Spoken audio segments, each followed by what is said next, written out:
नमस्कार, मी पंजाब डक हवामान अभ्यासक मुक्काम पोस्ट गुगळी धामणगाव तालुका शिलो जिल्हा परभणी परत शेतकऱ्यासाठी अंदाज देत आहे. कारण की काय झालं की आता सगळ्या शेतकऱ्याच्या हळदी काढणं चालू आहे, कांदा काढणं चालू आहे. पण काय झालं, राज्यामध्ये अवकाळीनं इतका धुमाकूळ घातलाय म्हणून हा अंदाज लक्षात घ्यायचा.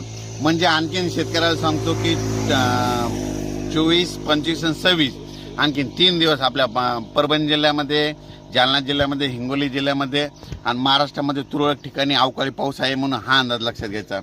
सांगायचं झालं तर आणखीन जवळपास 26 तारखेपर्यंत राज्यात दररोज भाग बदलत विजेच्या कडकडासह वाऱ्यासह पाऊस पडणार आहे. म्हणून शेतकऱ्यांनी आपली हळदीची कांद्याची काळजी घ्यावी. आणि सर्व शेतकऱ्याला सांगू इच्छितो की राज्यामध्ये फक्त आता 26 तारखेपर्यंतच राज्यात आता अवकाळीचं सावट आहे. पण परभणी जिल्हा आणि जालना जिल्ह्यामध्ये मात्र 28 तारखेपर्यंत अवकाळी पाऊस राहणार आहे, भाग बदलत राहणार आहे. म्हणून हा अंदाज लक्षात घ्यायचा. आणि शेतकऱ्याला सांगतो की त्याच्यानंतर 28 तारखेपासून इतकी उन्हाची तीव्रता वाढत जाणार की राज्यात उन्हाचा पारा जवळपास 45 अंशापर्यंत जाणार आहे. म्हणून हा अंदाज लक्षात घ्यायचा. शेतकऱ्यांनी आपल्या उन्हाची तीव्रता वाढल्याच्या नंतर उष्णतेपासून स्वतःची काळजी घ्यावी म्हणून ही एक अंदाज लक्षात घ्यायचा. त्याच्यानंतर हे झाला अंदाज.